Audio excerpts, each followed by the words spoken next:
আলাইকুম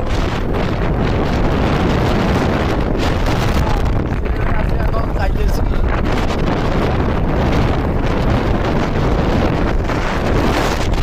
এত কইতেছে শুভ সকাল সিলেটে শুভ সকাল এই যে আমার ড্রাইভার পাল্টিছে আর আর এটা এত উড়ার চালাইছে গাড়ি এত অর্ধেক রাত আর আই হুতি হুতি ঘুম গেছি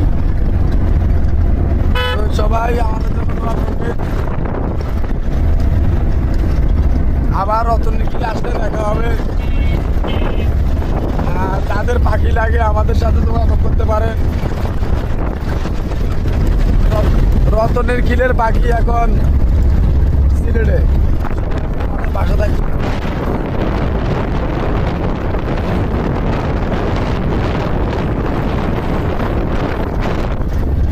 আজকে পর্যন্ত ভালো থাকেন।